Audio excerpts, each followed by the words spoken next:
धर्म प्रेमी बंधुओं, शीलवती माता बहनों, आपके सामने आंतरिक दशांग सूत्र और संवत्सरी महावाक्य पर साध्वी श्री स्नेह प्रभा जी ने प्रकाश डाला और जीव दया व्यावश के अंदर एक सुंदर तरीके से बहुत अच्छी राशि में बोली गई है। और अब आपके सामने वर्णन चलेगा श्री कृष्ण चारित्र के माध्यम से। कल आपने सुना कि चंदेरी के राजा शिशुपाल को नारद ऋषि ने कह दिया था कि वहां पर उदंगन हो सकता है, लड़ाई झगड़ा हो सकता है, इसलिए हे शिशुपाल बारात लेके जाए तो विशेष ध्यान रखना। उनकी बात को समझा करके और जाते वक्त बाबी जी को कह दिया था, बुझाई साहब को, सिंधु शिशुपाल की भाभी को, कि आपका देवर शादी करके आने वाला नहीं है, क्योंकि वहाँ पर ब्रजराज आने वाले हैं। तो दोनों तरफ दो बातें कह दी, रवाना हुए। और इधर शिशुपाल ने पंच अक्षुणी सेना तैयार की। बारात जा रही है और बारात के साथ में भी क्या जा रही है? सेना। वैसे बारात का माहौल, बारात का जाना राजी खुशी का माहौल होता है, लेकिन नारद ऋषि के कहने के कारण से शिशुपाल राजा ने बड़ी सारी बारात सजाई और बारात के साथ में पंचोक्षणी सेना भी सजा दी। सतरंगी सेना लेकर बारात को लेकर रवाना होने लगे और जाते वक्त मुद्रा करने के लिए बड़ी भाभी के पास में आए तो बुझई साहब ने कह दिया कि अब देवर जी आपको वहाँ जाने की जरूरत नहीं है। तो ये बात सुनकर शिशुपाल ने कहा, कैसी बात कर रही हैं, मैं नकाशी कर चुका हूँ और मुझे जाते वक्त मत रोको, मत टोको, क्योंकि मैंने सुना 3 खंड के अंदर रुक्मणी जैसी कोई कन्या नहीं है, इसलिए आप फिक्र मत करो, चिंता मत करो। बुझई साहब आनंद में रही है, मैं भी समझदार हूँ, बलवान हूँ और मैं आज वहाँ पर जाऊंगा और शादी करके बीननी को लाऊंगा और आपके चरणों में झुकाऊंगा। सारी बात सुनने के बाद में उन्होंने कहा, भाभी ने, कि मैं जानती हूँ आप बलवान हैं, समझदार हैं, लेकिन मैं ये भी जानती हूँ कि श्री कृष्ण के बल के आगे आपका बल ठहरने वाला, हाँ, वहाँ बहुत बड़ा जंग हो सकता है, यादवपति आएंगे। उन्होंने कहा यादव आएगा नहीं, और अगर ब्रजराज आ भी गया तो मार खा के जाएगा, कुछ भी मिलने वाला नहीं। इस प्रकार कहकर शिशुपाल वहाँ से रवाना हो गए बारात लेकर के। लेकिन कहते हैं जाते वक्त शकुन अच्छे नहीं हुए। क्या नहीं हुए? शकुन संदेश देते हैं कि कार्य में सफलता मिलेगी या नहीं मिलेगी। शिशुपाल ने, यानी शिशुपाल के हितैषियों ने कहा कि सुगन अच्छे नहीं। शिशुपाल ने कहा चिंता मत करो, जब हमारे अंदर शूरवीरता है, समझदारी है, तो सब काम क्या होगा। अच्छा, ऐसा कह करके रवाना हुए और रवाना होकर पहुंच गए वहां पर कुंदनपुर के नगर की सीमा के अंदर। अपने सैनिकों को तैनात कर दिया, कोई भी व्यक्ति सीमा के अंदर नहीं घुस सके। और फिर जो नगरी नजदीक आई और सेना का क्या लगा दिया, पहरा लगा दिया और चारों तरफ उसने शिविर लगवा दिए। सैनिकों का पहरा ऐसा लगा, कवि ने वर्णन किया, चंदन तरु अहिवत घेरो। चंदन का वृक्ष हो और चंदन के वृक्ष के तने के जैसे कोई सांप यानी नाग उनको लपेट लेते हैं, इसी प्रकार कुंदनपुर को शिशुपाल की सेना ने घेरे के अंदर ले लिया। खबर पहुंची राजा भीष्म को और वे शीघ्र ही आए। उन्होंने कहा शादी करने के लिए आए कि बर्बादी करने के लिए आए? शादी करने के लिए आए। सेना क्यों लेके आए और मेरी नगरी के चारों तरफ घेरा क्यों डाला? उन्होंने कहा घेरा इसलिए डाला, आपको हमसे डरने की जरूरत, मैं कोई लड़ाई के इरादे से नहीं आया हूँ। बात यह है, नारद ऋषि ने कहा था कि लड़ाई हो सकती है। क्या हो सकती है? भीष्म ने कहा नारद मुनि कथन ही धर, नारद मुनि तो कुछ भी कह देते हैं, गप्पे लड़ा देते हैं, उनकी सही बात सब सच्ची होने वाली नहीं है। तो कहा कि बात चाहे सच्ची हो चाहे मत हो, लेकिन ये ठीक रहेगा कि सेना यूं ही रहेगी। आपके नगर के लोग बाहर आ सकते हैं, जा सकते हैं, उनको कोई तकलीफ नहीं। धीरे धीरे खबर महलों तक पहुंच गई। रुक्मणी ने सुना कि शिशुपाल बारात लेके आए, लेकिन हमारी नगरी को क्या कर लिया है, चारों तरफ से घेर लिया है, तो मैं अम्बा के मंदिर कैसे जाऊंगी। सैनिकों का क्या खड़ा है, पहरा खड़ा है, इसलिए और तो कोई शरण और सुनने वाला था नहीं। सीधी पहुंची बुआ जी के पास में और वहां जाकर के बुआ सा को कह दिया, बुआ सा शिशुपाल ने चारों तरफ घेरा लगाया, मैं अम्बा के मंदिर कैसे जाऊं, वहां पर पहरेदार खड़े हैं। तो बुआ सा ने कहा, इन बात की चिंता तू क्यों करती है, मेरे पास में सारे रास्ते हैं। शीघ्र ही एक सेवक को भेजा, अपने भाई भीष्म को बुलाया और राजा भीष्म बहन के पास में आए। बोले, क्या बात है? कि बात कुछ नहीं, मैंने सुना है कि शिशुपाल के सैनिक मार्ग रोक कर खड़े हैं, किसी को अंदर आने नहीं देते और किसी को बाहर जाने नहीं देते। और रुक्मणी को रतिपति सौभाग्य दाता यानी कामदेव और रति की पूजा करनी है। और कहाँ पर पहुँचना है? मंदिर के अंदर। उसको कहते हैं कवारी जात। क्या बोलते हैं? आपके देते हैं कवारी जात? शादी के पहले क्या देते हैं? कंवारी जात यानी कंवारी लड़की जाकर के क्या करती हैं? मंदिर में पूजा, उसको कहते हैं कंवारी जात। ये रिवाज भी रुक्मणी की टाइम में ही पड़ा। तो मेरी यानी भतीजी पूजा करने के लिए जाएगी और उनको क्या मिलना चाहिए? आदेश, आज्ञा और जाने का रास्ता। तो कहा कोई बात नहीं। शिशुपाल के पास में समाचार पहुंचा है, शादी के पहले मेरी बेटी रुक्मणी अम्बा के मंदिर में जाएगी और वहाँ रति की क्या करेगी? रति की पूजा करेगी, सौभाग्य दाता कामदेव की पूजा करेगी। उसने कहा इसमें कोई हर्ज वाली बात नहीं है, आपकी बेटी को शीघ्र ही तैयार करके भेज दो और मेरी सेना पहरा देगी। शिशुपाल की सेना क्या देगी? हाँ, कि कोई बीच के अंदर आकर उड़ा करके नहीं ले जाए, इसलिए वो पहरा देगी। और अब वो शीघ्र ही तैयार होती हैं। रुक्मणी नहा धोकर, वस्त्र पहनकर, आभूषण पहनकर, श्रृंगार सजकर और बुआसा के पास में आई, पूजा की थाली ली, सखियों के साथ में रथ में बैठकर वहाँ से क्या होती हैं? रवाना होती हैं। हाँ चली रुक्मण मतवाली, हाँ चली रुक्मण मतवाली, नेवद की सरसोवन थाली, शिशुपाल की फौज करे उनकी रखवाली, चली रुक्मण मतवाली।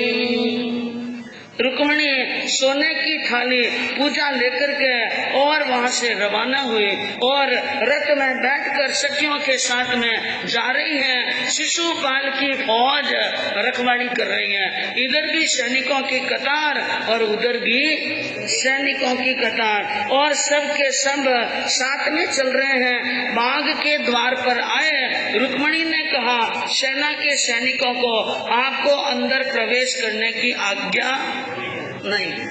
सैनिक बाहर ही रुक गए और पूरे बगीचे को चारों तरफ से घेर लिया कि कोई पक्षी भी पर नहीं मार सके। इस प्रकार पहरा दे रहे हैं। और रुक्मणी गई मंदिर के अंदर, अम्बा माता की पूजा की, आरती की। पूजा करने के बाद में बाहर आकर देखने लगी कि यादव आए या नहीं, लेकिन थोड़ी देर तक यादव प्रकट हुए ही नहीं। वो लता कुंज के अंदर छिप कर बैठे थे। सोच रही हैं इतना जबरदस्त पहरा लगा हुआ है, इस पहरे के बीच में श्री कृष्ण आए या नहीं आए इस बात का भी कोई पता नहीं। आए हैं तो कहाँ पर हैं, और नहीं आए हैं तो मेरा यहाँ से जाना क्या होगा। मुश्किल हर बात बुआ जी को पूछ लेती थी, लेकिन अब बुआ जी कहाँ रह गए? घर पर अब अकेली हूँ, इसलिए आंखों में क्या आ गया, पानी। लेकिन लता कुंज में बैठे बलभद्र जी ने देखा और कहा, कृष्ण वो मुझे लग रहा है तुम्हें ही ढूंढ रही है, जल्दी जाओ मंदिर के पास में। और भाई की आज्ञा मिलते श्री कृष्ण रथ लेकर मंदिर के सामने आए और रुक्मणी जी से कहा, अगर आपके द्वारिका चलने की इच्छा हो तो किसमें बैठ जाइए, रथ के अंदर। और शीघ्र ही प्रणाम करती हुई और लज्जा से घूंघट खींचती हुई और रथ में बैठ गई।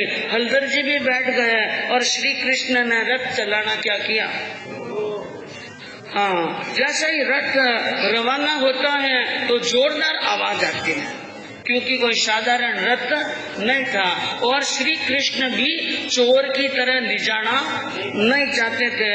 रथ जोत अब शीघ्र चलायो, जन नन नन जनकार समायो, बाग द्वार पे रथ लो आयो, सुबह हुआ तैयार आव तो सन्मुख आयो रे, चले रुकमल मतवाली, हाँ चले रुकमल मतवाली।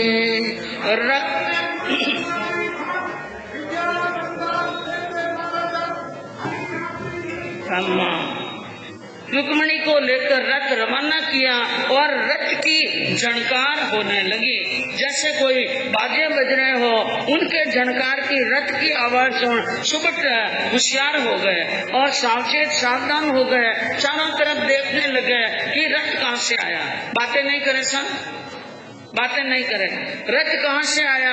और रथ की तरफ नजरें घाट कर देख रहे हैं, अचानक कौन आ गया, ये यहाँ पर कौन आया है। सुबट कहते हुए सामने आए और एकदम हल्ला बोला, घेर लो इसको, और तीरों की बरसात करने लगे। श्री हरि ने कोई धनुष बाण नहीं उठाया, शंख हाथ में लिया और शंख पूरते ही जितने ही सैनिक वहाँ पर शिशुपाल के खड़े थे धराशायी हो गए। क्या हो गए, धराशायी, नीचे गिर गए। रथ को चौगान मैदान में ऊपर लेकर के और रुक्मणी सहित एक स्थान पर खड़े हो जाते हैं और अपना परिचय दिया, मैं श्री कृष्ण हूँ, बलभद्र का छोटा भाई हूँ और वसुदेव का पुत्र देवकी का जाया हूँ। मैं रुक्मणी को लेने के लिए आया हूँ। किसी की शक्ति हो, चाहे वो राजा शिशुपाल हो, चाहे राजा रुक्मैया हो और चाहे वो राजा भीष्म हो, आप अपनी सेना लेकर के आ सकते हैं और मेरे से युद्ध कर सकते हैं। ऐसी बात सुनते शिशुपाल का तो खून खोल गया। 5 अक्षुणी सेना लेकर आए, सबको हुक्म दे दिया तैयार हो जाओ। राजा भीष्म भी अपनी सेना लेकर और रुक्मैया भी अपनी सेना लेकर वहाँ पर आ डटते हैं। मैदान के अंदर एक तरफ 2 भाई खड़े हैं और एक तरफ इतनी सारी बड़ी क्या करी है सेना।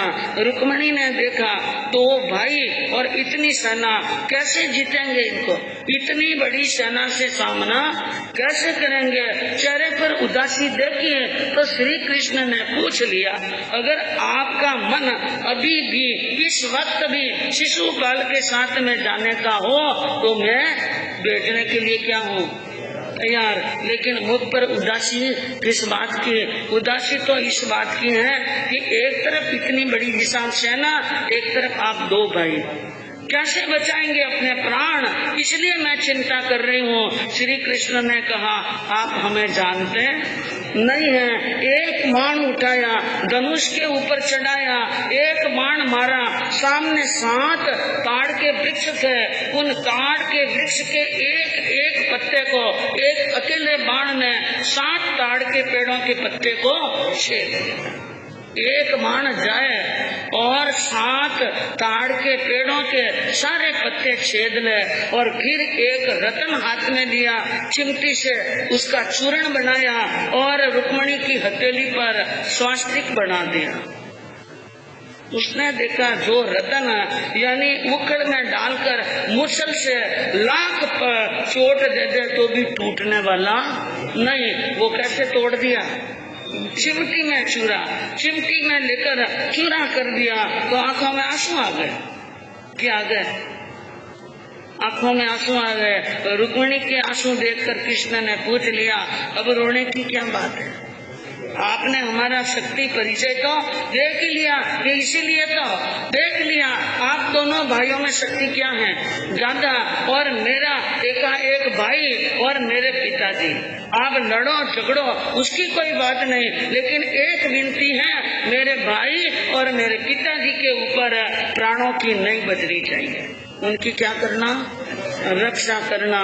तो श्री कृष्ण ने कहा, भाई लड़ाई में लाडू मिलने वाले, हाँ, वे धनुष बाण हाथ में लेकर शस्त्रों का प्रहार करेंगे तो हमें भी शस्त्रों का प्रहार तो करना पड़ेगा। लेकिन विनती बहुत ज्यादा हुई। रुक्मिणी की विनती सुन गोपाल ने दादा भाई बलभद्र जी को कहा कि मुझे पहले ये बताओ बरादू भैया कि आप किसकी तरफ लड़ने जा रहे हैं और मैं किसकी तरफ जाऊं? तो श्री बलभद्र जी ने कहा, तुम शिशुपाल से लड़ो। किससे? शिशुपाल से। और मैं राजा भीष्म और रुक्मैया। अभी मन में विचार किया, ये रुक्मैया से और भीष्म से लड़ेंगे, इसका मतलब है तो वो पूरे होने वाले हैं। इसलिए बात मन की कहने पड़ी, क्योंकि अगर वो लड़ते हैं तो बचा लेते हैं, लेकिन लड़ाई कौन करेंगे? बलभद्र जी। इसलिए हाथ जोड़कर विनती की कि भाई साहब दाऊ भाई एक बात है, लड़ाई आप चाहे जितनी कर लेना, लेकिन मेरे ससुर जी और मेरे साला जी के प्राणों की रक्षा करने का क्या रखना। हाँ, इतनो कर जो आप मारो मत दोयन, लाडी कयो है मोय वचन वारोयन, हदर करे मत मार तुही शिशुपालन, हाँ बरली दोवीर वचन संभालने। बड़े भाई से विनती की श्री कृष्ण ने कि इतनी कृपा करना, आप मेरे साला जी को और मेरे ससुर जी को मारना मत। तो बलभद्र जी ने कहा, तेरे साला जी लगते हैं, तेरे ससुर जी लगते हैं, तो शिशुपाल भी हमारा भाई है। शिशुपाल भी क्या है? हाँ, तू भी शिशुपाल को मत मारना, उनकी प्राणों की रक्षा करना। ऐसे दोनों भाई अपने अपने संबंध संभाल कर वचनबद्ध होकर युद्ध भूमि में कूद जाते हैं और वहाँ पर युद्ध होता है। उस युद्ध के अंदर रुक्मैया भी हार जाता है, भीष्म भी हार जाते हैं और शिशुपाल मार्ग छोड़कर भागने लगता है। ऐसी स्थिति आती है तो जाते हुए उस रुक्मैया को नागपाश में बांध लिया बलभद्र जी ने। भीष्म तो भाग गए, लेकिन उनको नागपाश में बांधा और शिशुपाल की पंचशिखा लोच कर उसको भी छोड़ दिया। और अब पींजनी के रथ की पींजनी में नागपाश में बंधा हुआ रुक्मैया और बात में बैठी हैं रुक्मिणी और बलभद्र जी और कृष्ण, और रथ रवाना हुआ द्वारिका की तरफ। जीत के नगाड़े बज गए और रुक्मिणी को कहा बलभद्र जी ने कि आपके भाई साहब नागपाश में बंधे हुए हैं, तो बाजू में बैठे बैठे माखियां उड़ाओ। क्या उड़ाओ? भाई के मुख पर बैठे मक्खियां उड़ाओ। इस प्रकार की बात सुने, कहा बात ठीक है, लेकिन थोड़ी देर के बाद में रुक्मिणी ने श्री कृष्ण को कहा कि मेरा एकाएक भाई है, युद्ध तो आप यूं ही जीत गए और जीत गए, अब इनको नागपाश में बांधकर साथ में कहाँ ले जा रहे हैं? छोड़ लो इसको और इनको नागपाश से क्या कर लो? मुक्त। श्री कृष्ण ने बलभद्र जी की तरफ हाथ जोड़कर कहा कि साला जी को क्या करो? मुक्त। बार बार साला जी बलभद्र जी को थोड़ा रोष आया और वो कहने लगे कि भाई मैं समझता हूँ शादी होने के बाद में औरत का गुलाम सब बनता है, लेकिन अभी तक तो क्या नहीं हुए। बेगो भयो गुलाम नारे रो तू हरे, पकड़ियो छो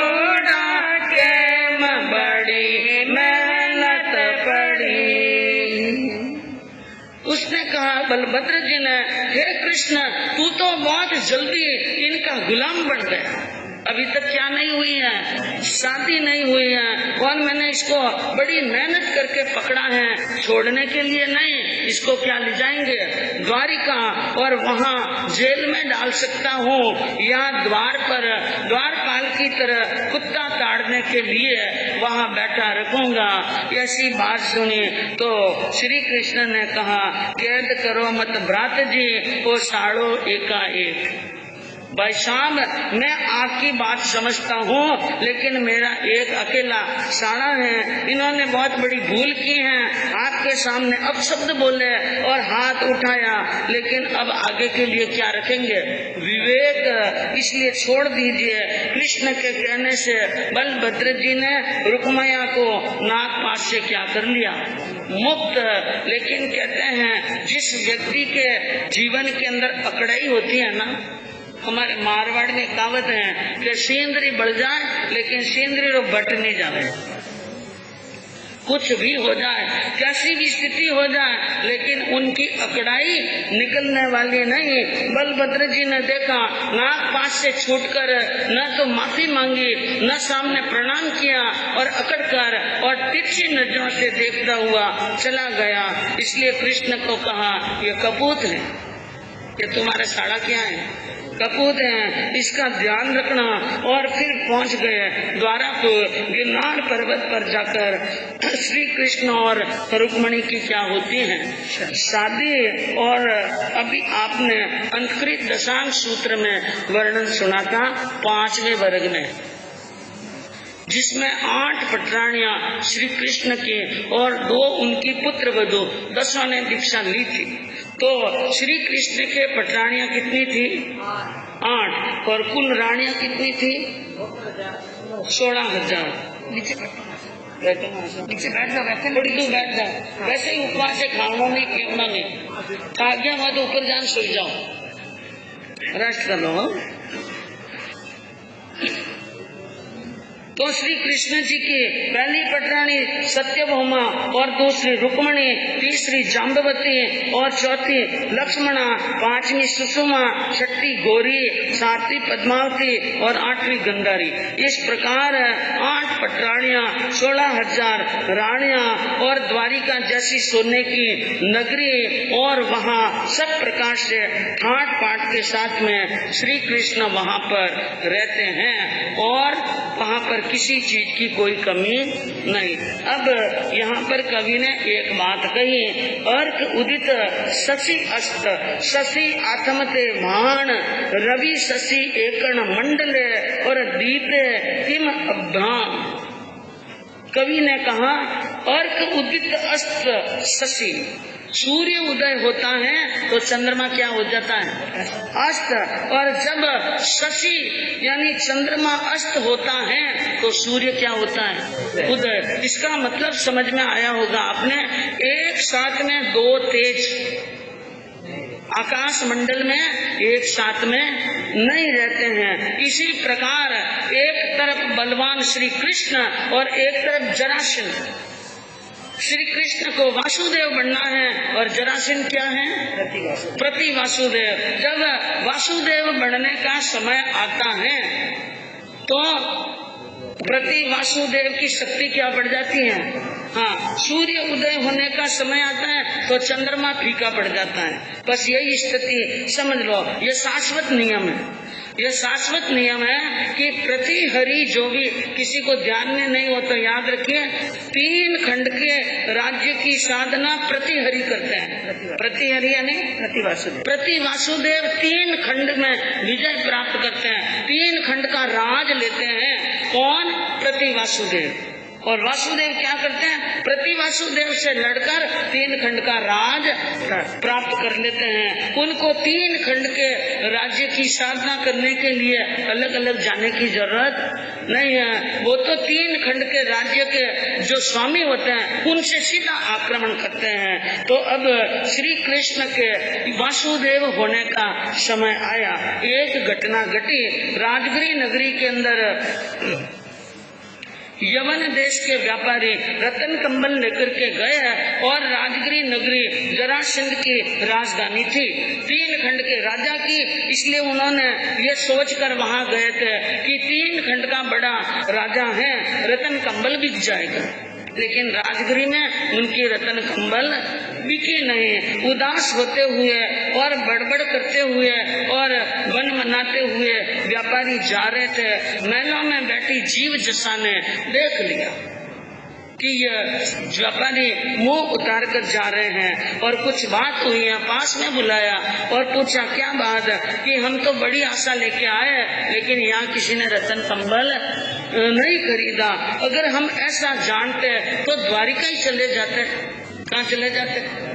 द्वारिका। द्वारिका का नाम सुना तो जीव जसा ने पूछा ये द्वारिका क्या है? ये द्वारिका क्या है? द्वारिका एक नगरी है और बहुत सुंदर नगरी है, सोने की बनी हुई नगरी है, ऐसी नगरी जिसने देवता ने बनाई। तो दूसरा प्रश्न किया किस राजा ने बनाई? तो आपको मालूम नहीं क्या जिसने आपके पति को मौत के मुंह में भेजा उसी श्री कृष्ण यादवों ने क्या बसाई है द्वारिका।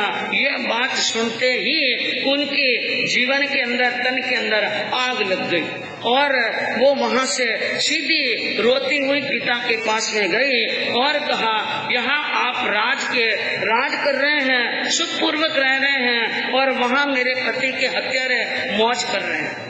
द्वारिका में पहली बार सुना कि द्वारिका के अंदर यादव वहाँ पर अपनी वृद्धि कर रहे हैं, उत्कर्ष की ओर चढ़ रहे हैं, तो बहुत गुस्सा आया सिंधु राजा को और सिंधु राजा ने 3 खंड के राजाओं को टेढ़ा दिया कि मुझे श्री कृष्ण के साथ में क्या करना है, युद्ध।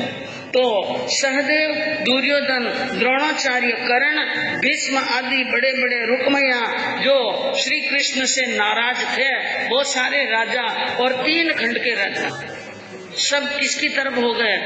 जरासंध की तरफ। और इधर श्री कृष्ण को समाचार मिले कि जरासंध युद्ध करने के लिए आ रहे हैं, बिना समाचार भेजे युद्ध की तैयारी कर रहे हैं, तो वो मन के अंदर वो भी नाराज हुए।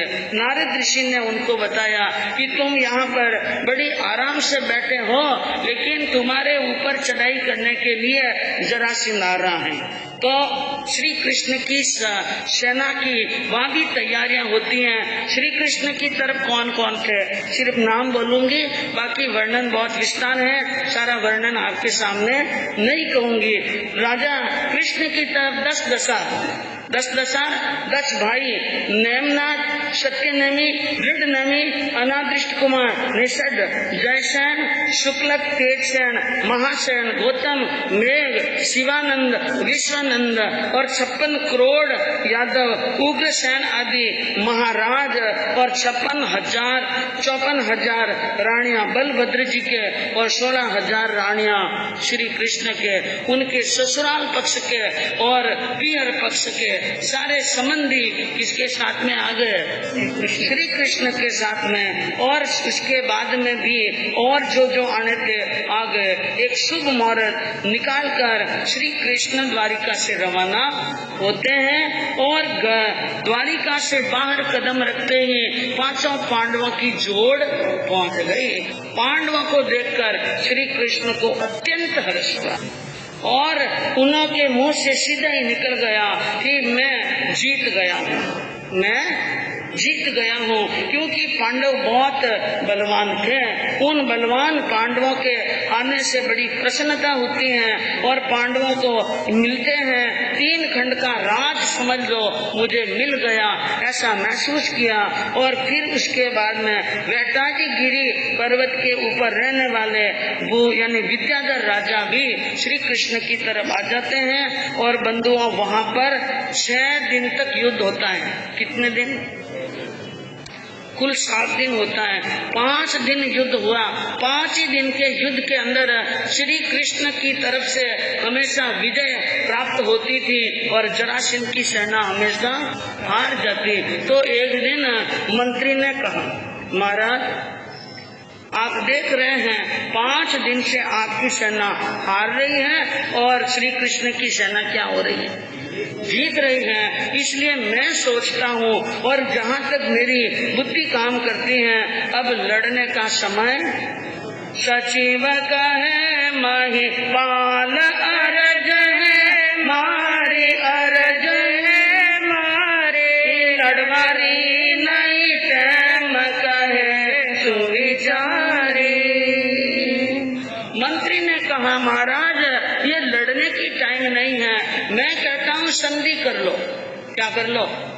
संधि और मेल मिलाप कर लो, क्योंकि हरि और हलदर का इतना तेज है उनके सामने भी नहीं देख सकता है, और इंद्र के समान बलवान है, और द्वारापुरी का बच्चा बच्चा और यादवों का बच्चा बच्चा वीर है, रणदोरी है। और फिर उसके बाद गुण जीते महिपाल पांडव की जोड़ी, पांडवों की जोड़ी को भी कोई जीत नहीं सकते हैं। बड़े बड़े विद्यावंत बलवान विद्याधर उनकी तरफ है, और अनादृष्ट कुमार जैसे योद्धा और अनमी वासुदेव जिनको देवता भी नहीं झुका सकते हैं। हाथ जोड़कर विनती है कि विस्तारा कर लो, मेल मिलाप कर लो। अभी तक तो श्री हरि और हलदर आए ही नहीं है, और जिस दिन वो यहाँ पर आएंगे तो क्या होगा सोच लो। माधव आसे जंग धरा, गरणा से धरा, गरणा के सिंगण चलसी, बाण सिंगण होई जासी, जाको सब विश्वास सबे भग जासी, सबे भग जासी। सत्य कहूँ एक नहीं आसे, जग विजयी महाभाग गजब गिरधार, गजब गिरधार। सचिव कहे महिपाल अरज है मारे। एक बात कान कर सुन लीजिए, कान खोलकर, हे महाराज मेरी विनती है, जिस दिन इस धरती पर रण क्षेत्र के मोर्चे पर श्री हरि आएंगे और हलदर आएंगे, उनके तेज के सामने यह धरती दूजने लग जाएगी। उनकी बाणावली चलेगी तो सर्व नाश होगा। और आपको जिस सैनिकों पर विश्वास है, कृष्ण को और बलभद्र जी को देखकर सूखे पीपल के पत्ते की तरह उड़ जाएंगे, एक भी सामने रहने वाला नहीं है। इसलिए मेरी बात मानो। बात सुनकर बहुत लाल श्रृंग हो गया जरासंध, क्योंकि वो पदवीधर है, और जिनके पदवियां होती हैं वे कभी सुस्त या निराश नहीं होते हैं। उदित सूर्य, उगता हुआ सूर्य लाल होता है, वैसे उनका चेहरा लाल हो गया। उसने कहा अभी तूने देखा ही क्या है, कल देखना क्या होता है। और रातों रात एक अजीब प्रकार के युद्ध की तैयारी करवाई, और एक चक्रव्यूह की रचना की, और चक्रव्यूह में 1000 आरे बनाए, 1000 आरे बनाए। एक एक आरे में 1000 राजा को नियुक्त किया, और ये खबर लग गई यादवों को कि चक्रव्यूह की क्या हो रही है तैयारी। तो उन चक्रव्यूह की तैयारी सुनकर वहाँ पर अनादृष्ट निषद पांडव और प्रात यानी अर्जुन और वसुदेव, ये चारों ही दिशा के अंदर खड़े हो गए। चारों मार्गों को रोककर चारों ने युद्ध क्षेत्र के अंदर भाग लिया, और कहते हैं अर्जुन को चक्रव्यूह तोड़ना आता था। अब वहाँ जिस मार्ग से कोई आ सके जा सके, उस मार्ग पर, एक मार्ग पर निषद, एक पर महानेमी, एक पर वसुदेव और एक पर अर्जुन, 4 खड़े हो गए। अब जो अंदर हैं वो बाहर निकल नहीं सकते, और अंदर वालों को अंदर ही अंदर खत्म करना क्या कर लिया शुरू। 2 घंटे के अंदर चक्रव्यूह के अंदर खड़े सभी राजा मौत के मुंह में चले जाते हैं। ये खबर मिलती है जरासंध को कि आज छठे दिन के युद्ध में भी वो क्या हो गए, हार गए। तो 7वें दिन स्वयं श्री जरासंध वहां पर पहुंचते हैं और जरासंध को आने की खबर सुनी तो श्री कृष्ण भी बलभद्र सहित वहां पर मोर्चे पर पधार जाते हैं। 2 घंटे के युद्ध के बाद आखिरी में जरासंध ने अपने चक्र को याद किया। किसको? चक्र को, क्योंकि कृष्ण को जीतना बहुत कठिन था, इसलिए उन्होंने चक्र को याद किया और याद करके चक्र को कहा जाओ शत्रु का सिर काट लो। चक्र आकाश में चढ़ा और यादवों की सेना की तरफ चक्र आने लगा। और चक्र एक ऐसा हथियार होता है जो कभी खाली जाने वाला नहीं है। यादवों की सेना में मातम छा गया, अब हम बचने वाले नहीं हैं, अब कृष्ण बचने वाला नहीं। लेकिन श्री कृष्ण ने कहा हताश और निराश मत होइए। अगर मैं सत्य पर चल रहा हूँ, अगर मैं धर्म पर चल रहा हूँ तो चक्र भी देव है। चक्र क्या है? देव। मेरा बाल भी बांका नहीं होगा। और अगर मैं अन्याय कर रहा हूँ तो मुझे कोई जिंदा बचाने वाला नहीं है। जैसे ही चक्र सामने आया और श्री कृष्ण ने एक ही बात कही, लकी कृष्ण कहे क्यों बहुधा, यदि सत्य न्याय के हैं सदी, मैं सत्य पर हूँ, मेरा कुछ नहीं बिगाड़ेंगे। इसलिए चक्र से निवेदन किया कि मैं सत्य पर चल रहा हूँ, अन्याय को छोड़ करके सत्य और न्याय के अधीन है तो मेरी तर्जनी अंगुली पर बैठ जाओ, और अगर मैं अन्याय कर रहा हूँ तो मेरा सिर काटकर स्वामी के चरणों में डाल दो। और वो ज्योति पुंज चक्र धीरे धीरे श्री कृष्ण के दाहिने हाथ की तर्जनी अंगुली पर बैठ जाता है। और पांडवों के यानी खेमे में हर्ष की ध्वनियां बाजे बजने लगे और जय जयकार के शब्द होने लगे और आकाशवाणी हुई। उस समय क्या हुई थी?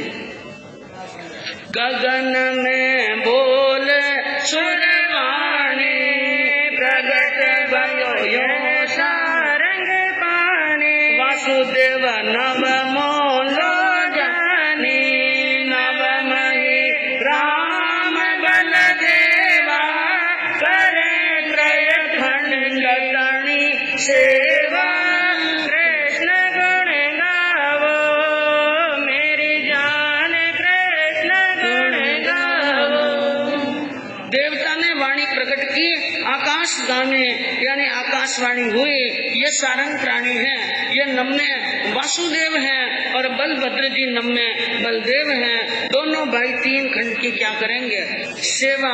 किस प्रकार यादवों के दल के अंदर शरणाइयां बजने लगी, तोपें दागीजने लगी और रंगदारी छा गई। और श्री हरि ने अपना मन बड़ा बनाकर एक समाचार भेजे जरासंध के पास में कि आप और हम संधि कर लें।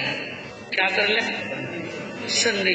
क्योंकि लड़ाई में कुछ भी नहीं पड़ा है, आपने खूब लड़ाई लड़ दी, अब हम संधि कर लेते हैं। और आप इतने दिन राजगिरी नगरी में प्रति वासुदेव के पद पर रहकर 3 खंड की आप सेवा करते थे और 3 खंड का राज्य संभालते थे।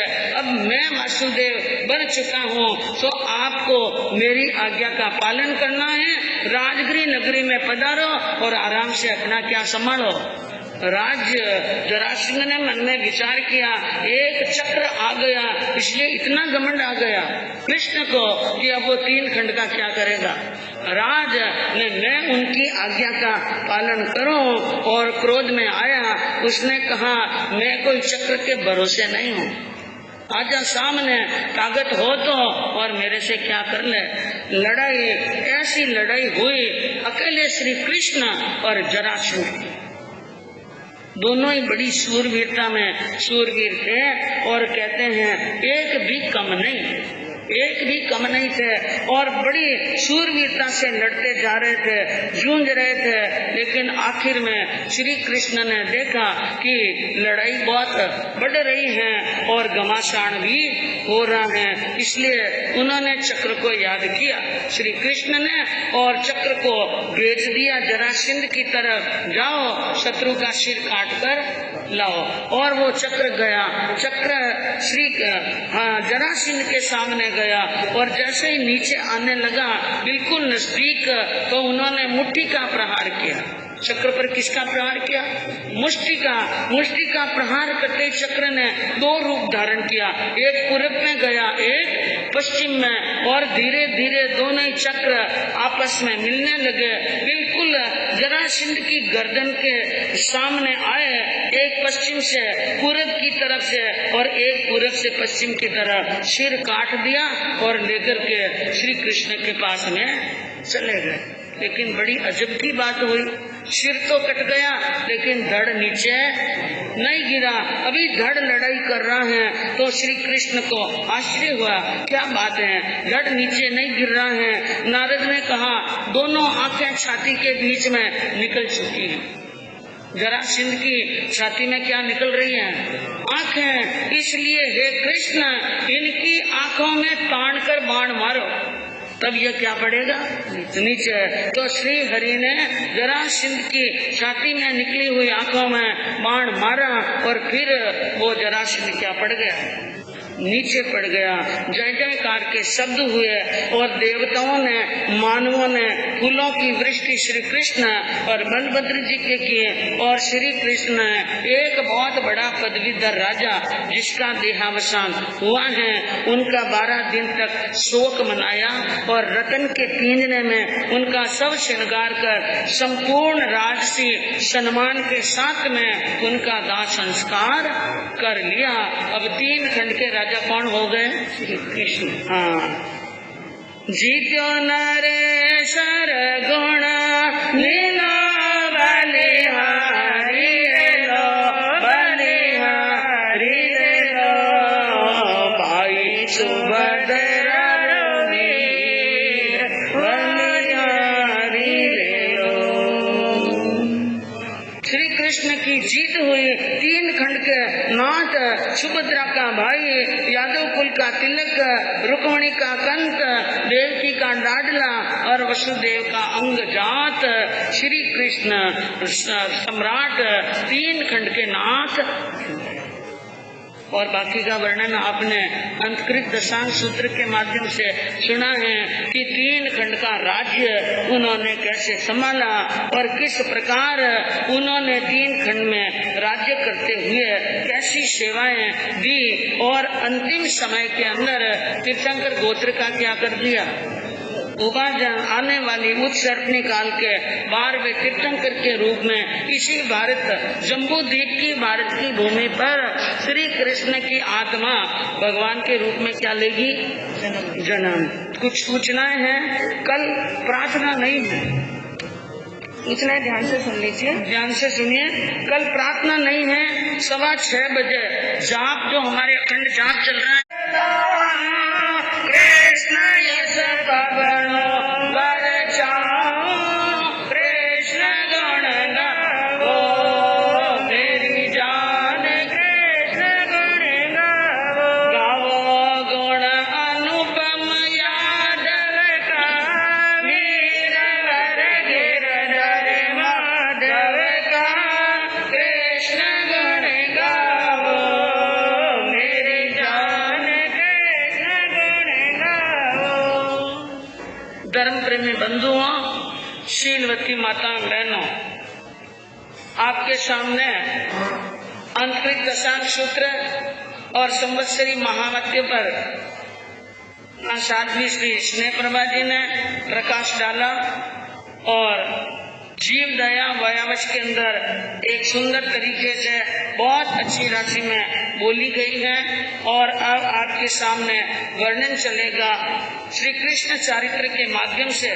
कल आपने सुना कि चंदेरी के राजा शिशुपाल को नारद ऋषि ने कह दिया था कि वहां पर उदंगन हो सकता है, लड़ाई झगड़ा हो सकता है, इसलिए हे शिशुपाल, बारात लेके जाए तो विशेष ध्यान रखना। उनकी बात को समझा करके और जाते वक्त बाबी जी को कह दिया था, बुधाई साहब को